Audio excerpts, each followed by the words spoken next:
before getting his PhD at NC State in the late 80s. And so from there, he's traveled the world and worked on wetlands, and particularly has published now in the second edition a wetlands restoration book that is widely used to in teaching classes on wetlands restoration. So lots of connections to the place where we are now in the Center for Wetlands. So I won't take up any more time, but please join me in welcoming Chris. Right. Thank you, Christine. Half of what you said is not true. Actually, I do have a second edition of the book out, but it's not as widely used as she said. So those were very kind words. All right, let's see if I can share the screen. Yep, you should be able to just do that.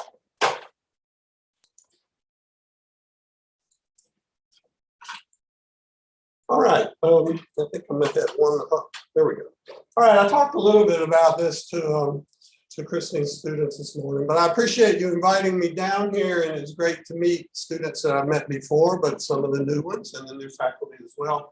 But I'm going to talk about a project we had in coastal Georgia as part of the LTR there, where we're looking at the effects of sea level rise and saltwater intrusion on tidal freshwater marshes. And obviously these are big issues of concern in coastal states, not so much in the Midwest. But we took an experimental approach to do this, and there were a lot of people involved, and I hope I'll acknowledge all of them along the way.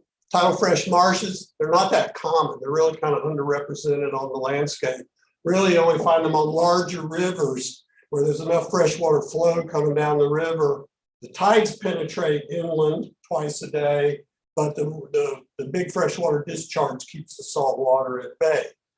But they're threatened in the future by rising sea levels, decreasing freshwater input as cities like Atlanta want to draw more water for drinking water supplies, greater frequency of droughts, and as we've seen along the coast in the past 10 years, more frequent storm surges that accompany tropical storms and hurricanes.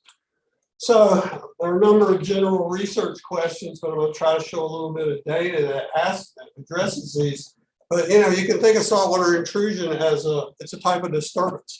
And there are press disturbances, and there are, I can get you to move that up. Yep. And there are pulse disturbances. You know, press disturbance, continual push on the system. And that's what sea level rise might be. You know, pulse disturbances would be storm surge. But how does it affect biogeochemistry, plants, carbon cycling, soils, and a little bit for release of microbial communities?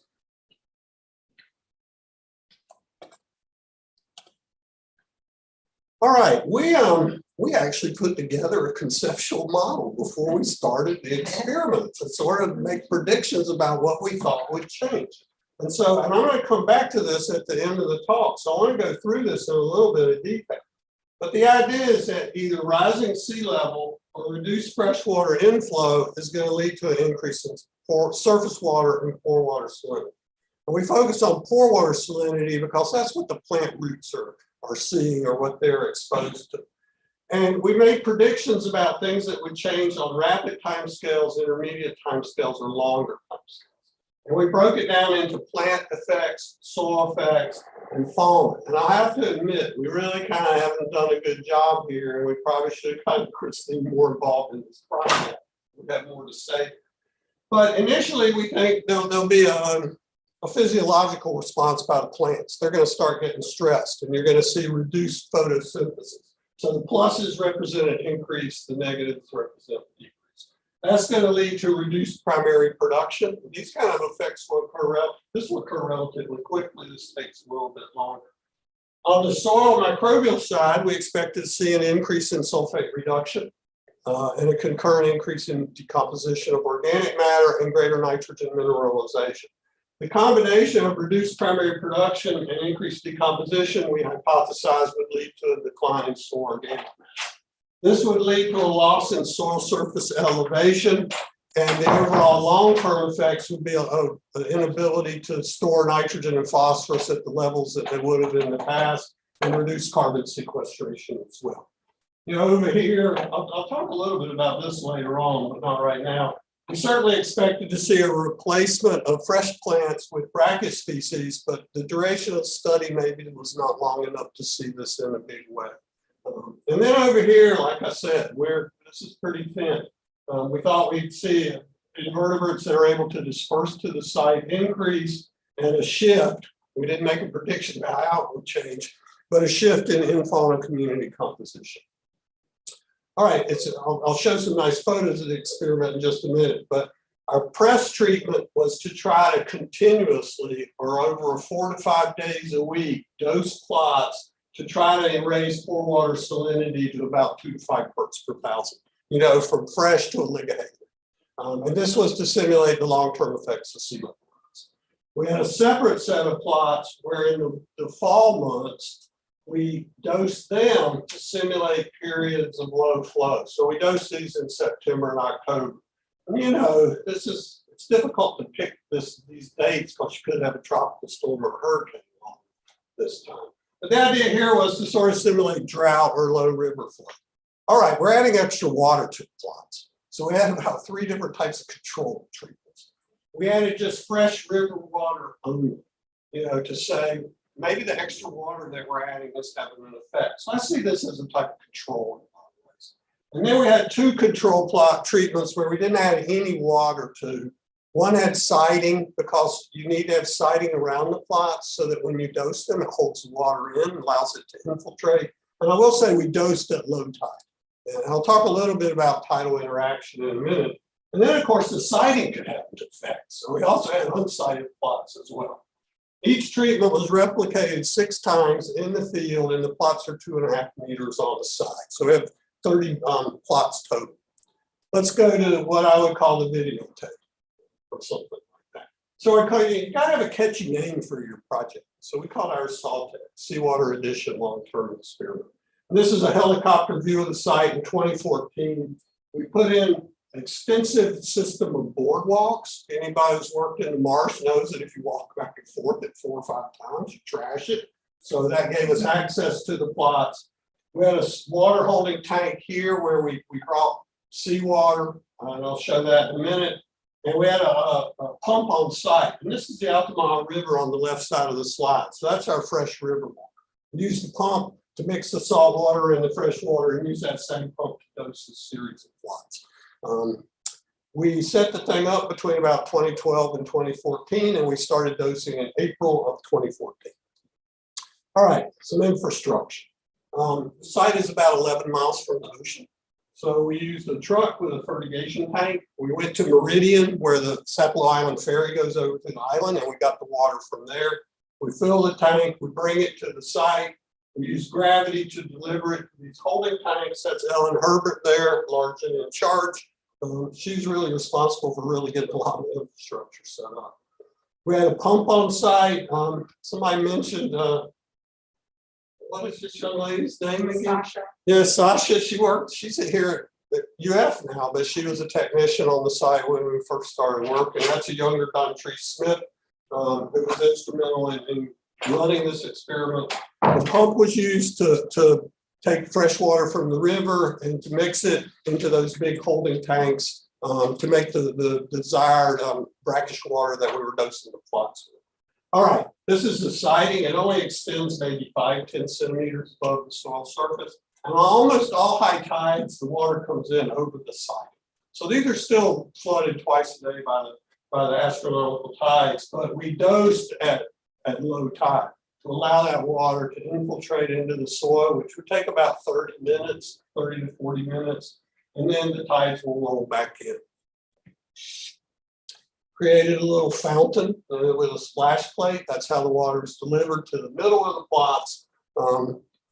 And let's go to the data. So I'm going to show a number of these type of graphs. I want to explain this first one pretty thoroughly. All right. We sampled before we started the experiment in January and March, and this is Porewater salinity. The light gray shading is the period of time, 4 years, that we dosed the press plots. These darker gray bars are those fall 2-month periods where we dosed the pulse plots. We've color coded the treatments, so the controls are green, the freshwater river addition is blue. The press, which we would dose 4 or 5 times a week for 4 years, is in red, and then the pulse treatment is in this yellow, this orange type color. All right, So we started dosing in early April 2014. The experiment went almost 4 years. We had a couple hurricanes toward the end of the experiment, and that probably cut it short a little bit. But within 3 weeks of starting to dose, we're starting to elevate Porewater salinity in the press plots. And you can see by July, 3 months of dosing, we're up to about 3 parts per thousand Porewater salinity. So we've achieved what we wanted, and it stays high. It goes down over the 4-year period, and I'm happy to try to explain that at the end of the talk. Let's just say the plots leak over time. That's really the take-home message. All right, water runs downhill. It's going to find the path of least resistance. All right, the pulse plots, in that 2-month window of dosing, we elevated Porewater salinity in those plots as well. So we're doing what we wanted to do. You also notice salinities are relatively low in the control and the freshwater plots. And also the first 2 months of sampling, they're basically fresh. So we're starting with no salinity. All right, we looked at we use these same Porewater wells to sample inorganic nitrogen and phosphorus and dissolved organic carbon as well. We worked with EPA, a guy named Joe Schubauer, whose lab ran these samples for us pro bono. So it was nice because it really helped us quite a bit. And one of the first things we really saw was this really dramatic increase in Porewater NH4. It stayed high. The error bars are quite large. That's a replica. That's a standard error of 6 replicas. I don't want to get into the asterisks as all to note that these are statistically significant and higher than the other treatments. If you look at the pulse treatment, though, we didn't really, that 2-month window of dosing, and we sampled in October the Porewater at the end of that 2-month window, we didn't really elevate Porewater ammonium in the pulse plots. So initially, the press plots are showing a real dramatic response, but not the pulse treatments. All right, we looked at nitrate. It's a little noisier. The concentrations for nitrate are quite a bit lower. If you look at the ammonium concentrations, the axes go above 1,000 parts per million. The nitrate's up to about 50. But for a number of sampling dates, in the press plots, Porewater nitrate was elevated as well. And phosphate also, dissolved reactive phosphate also was elevated during that 3 to 4 year period. So there's a lot of inorganic NP coming out of the soils into the Porewater in response to this press saltwater intrusion. We didn't think about measuring Porewater sulfide initially, and yet one of our hypotheses was that we'd see an increase in sulfate reduction. So in October 2014, we realized we should be measuring this. And so we started, and this is an index of sulfate reduction. It's kind of easy to measure index. Higher sulfide levels indicate that sulfides being produced by these sulfate producers. And we see, again, only in the press plots, not the pulse plots, but we see this elevated Porewater sulfide. So we have accelerated or ratcheted up sulfate reduction as well. There's a lot of data in this graph. Steve Pennings and Fan Lee, the University of Houston, were the plant people, and this is some of their data. And we're hoping it's in revision at the Journal of Ecology, so we're hoping we can see that come to fruition in the next few months. But there are 4 dominant species that were in the plots. And I'll show some photos of this. There's Ludwigia, which is a ground cover species. There's Polygonum, a soft-stemmed freshwater emergent. Pontederia pickerelweed, I think most of you all are familiar with that plant. Has a nice purple flower. And our clonal dominant is giant cutgrass. So most of the biomass in the plots is in this with this particular species. All right, and we measured percent cover, but then we used allometric equations to estimate biomass. I'm just going to show the percent cover. As soon as we started dosing, that ground cover species, Ludwigia, dropped out. It went to 0% coverage. And you notice that after the first growing season, the pulse plots, Ludwigia, drops to almost 0%. So we're seeing a pretty quick effect on at least one species in the plant community. Smartweed or Polygonum, it took a little bit longer. This is when the dosing started, the dashed line. So this is when it initiated. It took a little bit longer for the Polygonum to drop out. But after 1 year, that species has started to disappear from the press plots, not so much from the pulse plots. Statistically, there was no difference in Pontederia coverage among the plots. But you notice that the red triangles are all at the bottom end of the graph. So there was an effect on there. There's just a lot of variability. And then our clonal dominant giant cutgrass, kind of like a dinosaur species. You know, it hangs on for a while. And it never completely disappears from the plots, but into the second and third years of the experiment, the coverage of that went closer to 100% down to about 40 to 60%. All right, so salt-sensitive species decline. You can see everything but Ludwigia in this graph. This is giant cutgrass here, Pontederia here, and here's the Polygonum here. Polygonum did disappear to some extent, or certainly declined in response to the press treatments. All right, we saw kind of stochastic species replacement in the plots, meaning didn't happen in all the plots, just happened in some of them. And these two species in particular, and you all are probably familiar with these, it's hard to see the dark green, but this is Shinoplectus tabermontani. It started to come in, never took over the plots, but these weren't there at the beginning of the experiment. And of course, giant or southern cattail has started to come in as well. So we're seeing some evidence of that, but again, it wasn't consistent among all the replicants. All right, well, as I told the lab earlier today, saltwater intrusion kills freshwater plants. This is 3 years of dosing, press plot. You can see a little bit of giant cutgrass hanging on. You see some of the infrastructure here. The fountain and the splash plate. We had 4 Porewater sampling wells. And this is a base for a static flux chamber where we can measure greenhouse gases. I'll show a little bit of data on that. This was another thing we didn't really think about. This didn't show up in the conceptual hypothesis at the beginning of the study, but as you open up that soil surface to more sunlight, the plant community changes from one dominated by macrophytes to one dominated by benthic microalgae. And in particular, we saw an increase in cyanobacteria in the press plots. And I'll talk a little bit about recovery, because with that, you see sort of a shift from an algae-dominated community back to a macrophyte-dominated community. We also looked at diatoms and green algae, and we didn't really see anything with those. This is using something called a bento torch. It's pretty easy to use. It's so easy, it makes me wonder how accurate it is. All right, remember there was all that ammonia showing up in the pore water as we started dosing. And so we started thinking about where is that coming from? Is it coming out of the soil? So we did sort of a nitrogen mass balance of just the control treatments and the press treatments. And you can see that above ground biomass just decreased by an order of magnitude in response to saltwater intrusion. Leaf nitrogen I didn't talk about much, but it was statistically higher in the press treatments. And this was a hypothesis we had, because this is something that's been seen elsewhere, is that plants, when they're exposed to salt water, will make these salty nitrogen compounds. I think quaternary ammonium, something or other compounds. So they sort of bulk up in these, and I think that's what we're seeing. Below ground biomass cut in half in response to saltwater intrusion.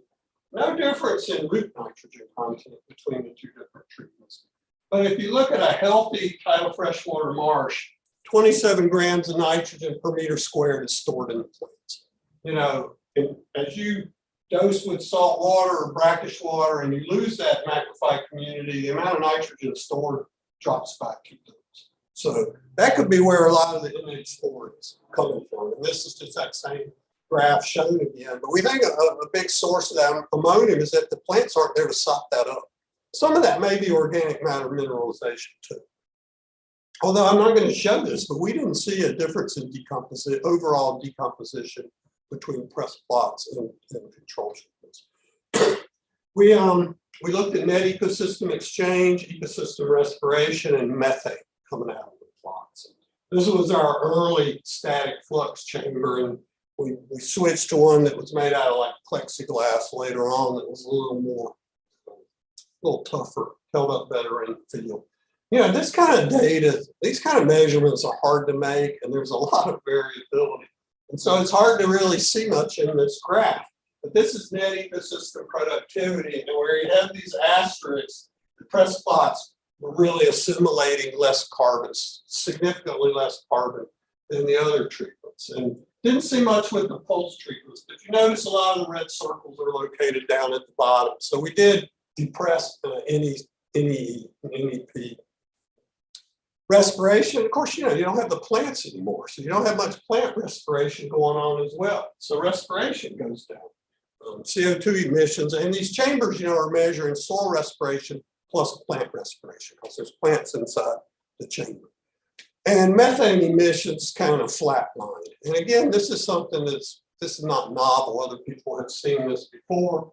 You know, methane emissions go to zero in the press treatments, and it's thought, one hypothesis that makes sense to me is that the sulfide poisons methanogens.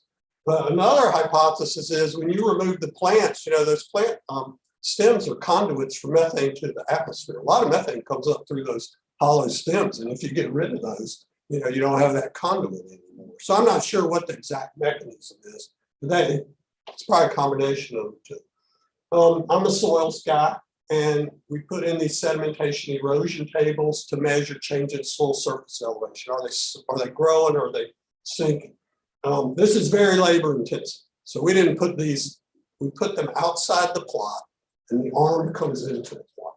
And it comes in at 3 different angles, and you measure the 9 pins, you measure the height above the bar. So if the soils are gaining elevation, the pins are going up. If soils losing elevation, the pins are going down. We put these in 4 of the 6 replicates of each treatment. And again, the SET itself is outside the plot. It's very destructive to put these in. They're benchmarks, and they go down at our sites about 50 feet. They say with SETs, you put them into refusal. Now, what does that mean? You put them in till you can't pound the things in deeper, or the work crew refuses to do it. It's kind of a combination of the two. And the way it worked is it's this rod SET method, which is kind of what's used now. You have these 4-foot pieces of stainless steel rebar, and you can push a 4-foot piece into the ground, and then you can screw another one on top and push it into the ground. And the first 10 or 15 feet, you just push them in with your hands, but then you've got to use like a mechanical pounder or like a gas powered or electric powered pounder. And you bring a crew of like 4 or 5 people to do this. All right, I pounded for a while. Here, you do it.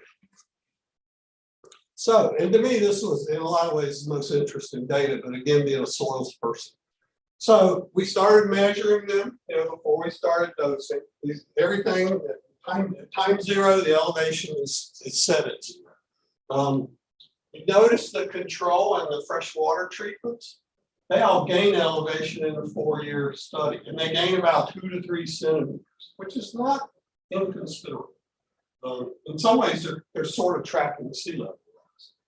If you look at the press treatment, it's lost 2 to 3 centimeters of elevation in that same time. And you know, there's significantly less elevation gain / loss here than there is here. And I thought the post-treatment's the most interesting response because we didn't see big changes in the plant community or other processes. We did see a loss of that Ludwigia ground cover layer. It neither gained elevation nor did it lose elevation in that 4-year period. So there's clearly an effect on elevation gain and loss, and it's probably attributed to the loss of that Ludwigia. All right, we linked the loss of elevation in the press plots to declining root production and root biomass. We took cores and measured root biomass at the end of the study, and it was way less. I showed it in an earlier slide. It was about a third of what we found in the control plots. And we dug live roots out of another marsh, and we put them into mesh bags and buried them in the plots to look at root decomposition. And we didn't see it over a 24-month period. We saw no difference in root decomposition. Maybe that's not the right measure. The other thing about these root bags, though, is new roots can grow into them. So you can get a measure of root productivity. And of course, when you kill the above ground material, there was way less root growth into those bags. So we think the loss of elevation is linked to, it's not a loss of soil per se. It's a loss of the root mat and the new roots growing into it. And this data kind of illustrates it a little bit. At the end of the study, you know, you don't want to do a lot of repeated destructive measurements. So we saved like the root measurements and the soil measurements toward the end of the study because you don't want to turn your plots into Swiss cheese. And like if we look at bulk density among the 5 treatments, they're the same. If you look at organic carbon content, this total soil organic carbon, No statistically significant difference. This is the elevation gain and loss data that I just showed. So, the press plots lost about 3 centimeters. Pulse plots didn't gain elevation or lose elevation. These all gained. But the loss of elevation of 3 centimeters, along with these measurements of bulk density and organic carbon, in a 4-year period, we lost about 700 to 800 grams of carbon per meter squared. And that's pretty significant in a kind of short-term period like that. For Elise, a little microbial community composition, and I'm an ecologist, so I had to have help with this. But we worked with the US DOE Joint Genomic Institute, and we talked about it, but they have these small in-kind grants that you can apply for. They don't give you money, but if they fund you, they will sequence your samples for you. And this is, it's out in, I don't know if it's Lawrence Livermore Lab, but it's somewhere out on the San Francisco Bay. Yeah, and this is a redundancy analysis. We worked with a microbial ecologist in the biology department at IU to help us with this. But what this does is it sort of breaks out overall microbial community composition by the treatments. And the press treatments have a distinctly different community than the control and the fresh treatments. And it's linked to these environmental variables that I already talked about, increasing Porewater nutrients, sulfides, obviously salinity. Here's the pulse microbial community, and it's statistically different from the controls in the fresh. It's intermediate, and it's kind of fuzzy to interpret this, and I'll have Elise fill these questions at the end. But it's a distinctly different community from the control plots, fresh plots, and the press plots. We did measure some functional related attributes to the microbial community, like potential sulfate reducers, pretty much like what we saw with Porewater Sulfide. It's greater, a lot more sulfate reducers in the press plots. And also, even though we didn't see elevated sulfide in the pulse plots, we see more sulfate reducers in there. So that brackish water is having an effect. We thought we see a difference in methane producers, methanogens, but there was no difference among the treatments.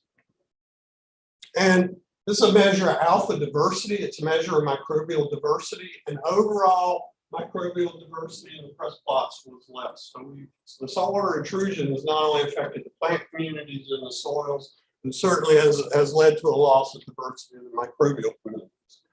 We measured a couple things that we're familiar with that relate to microbial function. So the graph on the left side are carbon acquiring enzymes, extracellular enzyme activity. And the press plots had significantly less of that. So we think this reduced microbial diversity is leading to a loss of function. We looked at ecosystem respiration, and this is not as clear cut, but we did see somewhat less microbial respiration in the press plots compared to the others. It's not so clear cut because the fresh plots also seem to have a little bit less. So let's get back to our conceptual cartoon.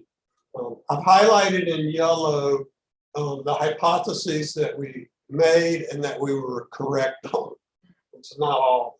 We elevated Porewater salinity. Didn't show it, but we depressed photosynthesis. Certainly depressed primary production. We increased sulfate reduction in Porewater NP. I will show decomposition because we thought it would go up, but we did not see that. We did see this increase in nitrogen content from the osmo, these salty nitrogen compounds. We did not see much of an effect on herbivory. We did lose soil elevation for sure, and we lost the ability to sequester 700 to 800 grams, at least for that period, 700 to 800 grams of carbon per meter squared. We certainly saw some sporadic encroachment by brackish species into those plots, but it wasn't like a wholesale shift. But I don't think a 4-year study, I think you need probably 10 years to see these type of community level changes. And I have a dashed line here because this wasn't one of our original hypotheses. But we saw this increase in benthic microalgae as we opened up the canopy to more sunlight.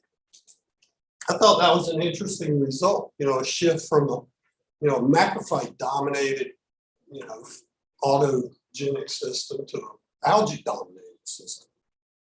All right, so the take home message from this part of the talk, I'm going to talk a little bit about recovery, is that we released a lot of inorganic NMP into the pore water. We reduced productivity. We increased soil subsidence. We lost some carbon sequestration capability, and we reduced microbial diversity and their ability, at least based on the extracellular enzyme activity, to cycle carbon. And Christine's going to disagree with me and all you other community ecologists out there, but we think plants rule. Not all the time. So, you know, a lot of funding sources and that sort of thing, but a ton of people worked on this project, and you saw some of them, and it really couldn't have happened without them. All right, what's next? Let's go to the beach. What do y'all think? After the beach? Well, let's go back to the site and make some predictions. Are we going to see an alternative stable state if the experiment went long enough?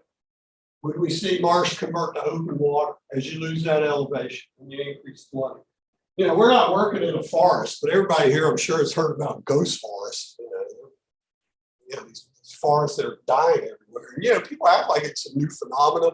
There's writings about this stuff going to like the 1930s and stuff. I think Blackwater National Wildlife Refuge on the eastern shore of Maryland is kind of a case study for this. But it seems like it's a lot more widespread now than it used to be. Or will the marsh shift from fresh to brackish as you get species replacement? Or will it recover back to its pre-disturbance condition? So we wanted to look at recovery. I'm interested in how systems recover more so than how they degrade, kind of degrade a system. So the data I've shown you so far, it ends right here. So in early 2018, we started sampling Porewater, vegetation, things like that, to see how it's a system recovering and how quickly. And this is Porewater Salinity. And, you know, once you quit dosing, it goes way down. But I want to point out that even after a year or two, there's still a little residual salt in the soils in the Porewater of those reservoirs. It's way down, but it still doesn't, we haven't leached it all out after a couple of years. Ammonium, of course, went back down, but it took about 8 or 9 months before it dropped to true background levels. Phosphate, the same way, dissolved reactive peak. Stayed elevated, for about another 9 to 12 months. So these sites are recovering, but it takes a little time to start leaching this stuff out. We tried to do some sort of mass balance between how much pore water exchanges there between the river and the soils themselves. And let's just say, Joe, it's really hard to do. All right, we're still trying to publish the dosing part of the plant data. So can't talk about plant recovery except in some pictures, until we do that. But this is in 2018, about 6-8 months after we quit dosing, and you can see the plots are starting to recover. So here's Pontederia, some other species. Looks like Sagittarius in there a little bit too. And by 2020, the plots are getting pretty well covered. The plants are coming back. And the benthic microalgae, as they lose that sunlight, they go back down. So the cyanobacteria, which was high when we opened up the soil surface to light, just dropped back down to background levels. Again, these are noisy slides. We published the gas exchange work in the Biology Journal. All this stuff's been published except for plant data. But, we saw evidence of reduced net ecosystem productivity when we're dosing. But not so much, after we're dosing. But you still see sometimes the press plots are a little bit at the low end. But these kind of measurements are a lot of variability in doing it in the field for sure. If you collected soils and brought them back to the incubator, you have better luck. But then you take the plants out of the system, so you can't do that. Methane still seems a little bit depressed, although not statistically significant. The error bars are all big on these. Back to 2020. I've been following the soil surface elevation because I think this is important. As you lose an inch or two of elevation, those sites are going to flood longer and more often. Well, you notice once we quit dosing, the controlling the fresh river water treatments just keep on keeping on. They're gaining elevation. You notice the press treatments, as it revegetates, is really starting to gain elevation. And the pulse treatment is too. This is July of last year. These are the measurements I'm going to make when I go out tomorrow and the next day. You don't need to do this on a monthly basis. Twice a year is probably sufficient. But you can see we're regaining elevation now And we're not quite there, but I think one or two more sampling events, I think they will be. And we'll see how these compare with tracking elevation. And then something bad happened. I don't know. You know, we go to the site in the fall and we see these tracks.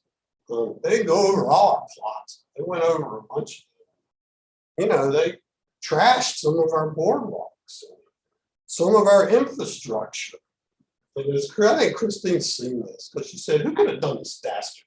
And we said, we don't know, but could it have been Swamp Thing or the creature from the Black Lagoon, you know, because we trespassed on his domain? Or could it have been third close encounters of the third kind? No, this is what it was. This is an amphibious excavator. And when we were there before they trashed it, this guy was working on the other side of the levee, digging out the ponds that create duck habitat. And we think what happened was on a high tide, he tried to float that out to the river to put it on a barge. And obviously that was not successful. So it kind of went out like that. And then you saw the tracks come back in. So we think it's kind of cut short our experiment. Not all the plots were trashed, but enough of them. We've lost a lot of replication, to be honest. We lost 4 for SETs. We lost 3 of our 4 pulse plots. So you know, you end this talk like this by saying, you know, I think I'm a good person. You know, why do bad things happen to good people? And again, a lot of funding, and I'll be happy to try to take some questions. But we're still continuing to make some measurements. But I've had to reevaluate what plots are sort of no longer useful. You know, the plants will come back. But I mean, the soil surface elevation, it mashed it in places where the treads went over, you know, about 4 or 5 inches. So that kind of stuff's gone. So thank you. I'm happy to take some questions. Are there any questions that might be in the room? And I'll start to monitor basically the chat too, if any come in here in the chat. So yeah, any questions from the crowd? Take Kathy's question.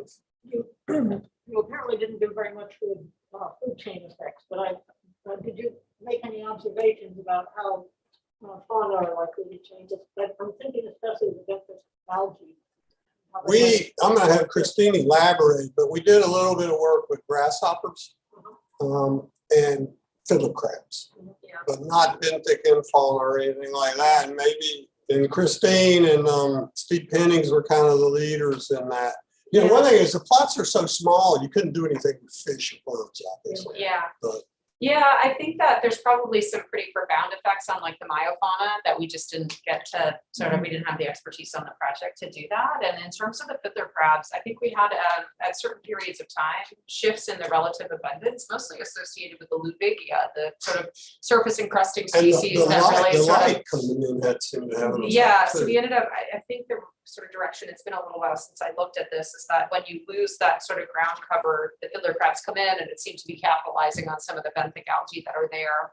And that vegetation paper that's in Revision of Journal Ecology has some of the fiddler crab and light data. Yeah. And I think they're probably beyond the grasshoppers, there's probably more to be done with like just generally like the arthropod and the sort of spider community. But again, we didn't sort of sample that because you're really changing the canopy structure as well. But that was sort of in terms of dominant sort of benthic things. There really wasn't anything other than. So it was really more of a soil plant ecosystem type study. I mean, I think, how many people have worked with benthic fauna? Have you, Joe, do you work with like oligocete and polychaete worms and things like that?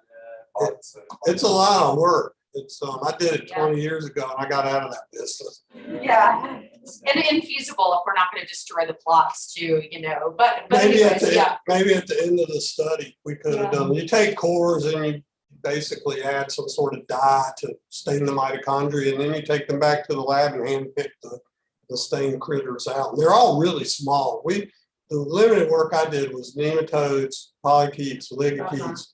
And we were able to identify some of the polychaetes down this genus, but the taxonomy is pretty rigorous. So, any other questions from folks? You said that this location was 10 miles from the shore. Or how far? Yeah, as a crow flies, about 10 miles from the ocean. Okay, and the salt water that you put on was not diluted or anything like that? No, we collect the salt water and bring it back and mix it with fresh river water on site to dilute it down. So yeah. Okay. Chris, I have a question about sort of the elevation gain, and I mean, it's pretty awesome that you're rapidly regaining that. And I think you've seen something similar in the marshes too, when you've had die-off areas, that there could be quite a rebound.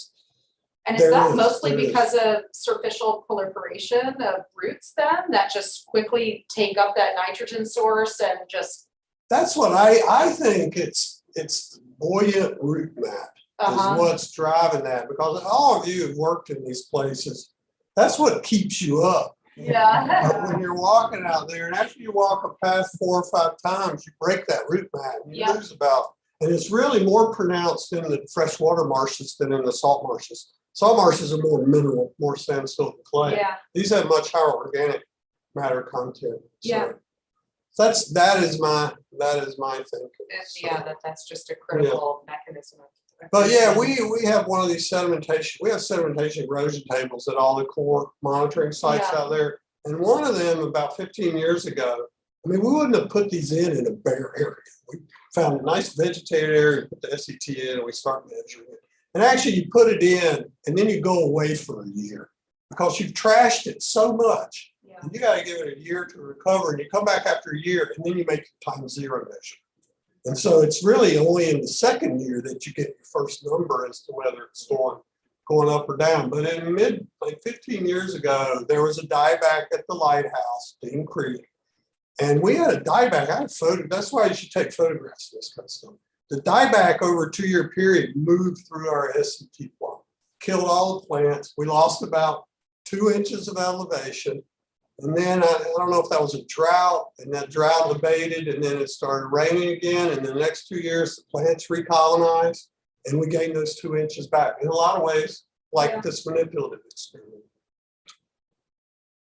All right, we have some, let me see what's in the chat here. Sorry, Chris. Okay, so from Jason Everett, okay, all right, Vince Engel. Oh, hi, Vince.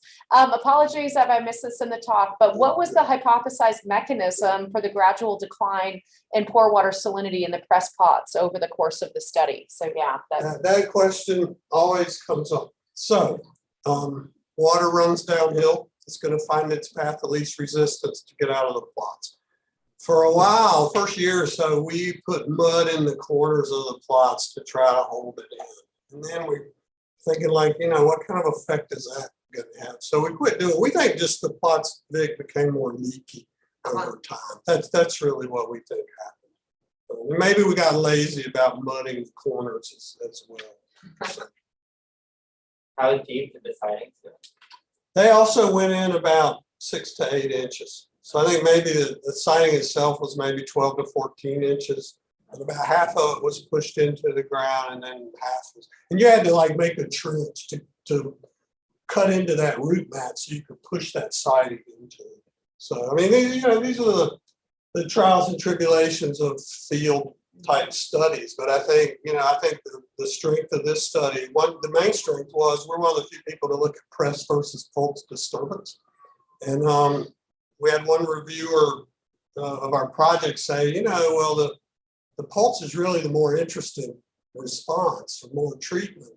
And so you should focus more on that. Like they were like, why did you do the press? Well, you don't want to set up an experiment of this magnitude. You want to hit it hard enough with the sledgehammer to see something. So that was why we had a press treatment. We wanted to make sure what if you did that for 4 years? Well, you didn't see much. Yeah. I mean, it makes sense. I mean, I understand the question. Yeah, I have But I another. agree, the pulse response is, especially with the SET, the elevation data is really quite interesting. When you started in the recovery phase, did you see the plants like really perform extremely well in there because there's so much nitrogen?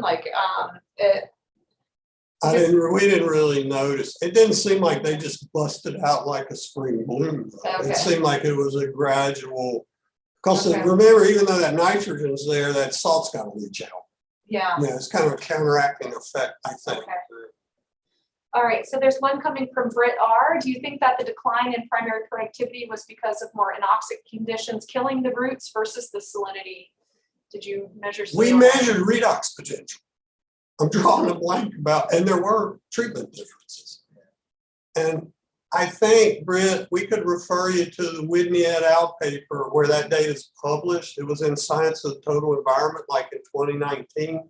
And that there was and you know, it makes sense it will become more anoxic because you don't have the plants to aerate the soil. So I'd have to go back and look at that graph. But I would, so the papers of interest, if you are interested, I'm happy, you know, if you email me, I can send you the references. But the gas exchange data was published in Biogeochemistry. The pore water data, but also the redox data is in there, was published in Science of the Total Environment.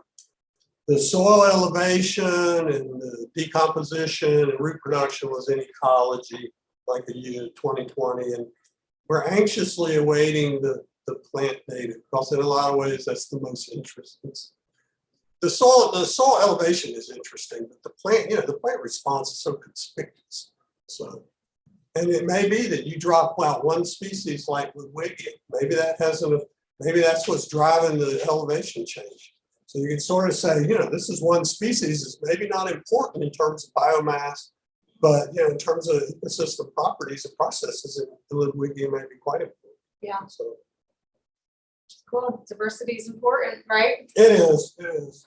All right, well, let's thank Chris for a really nice seminar and for joining us and coming and being our in-person speaker.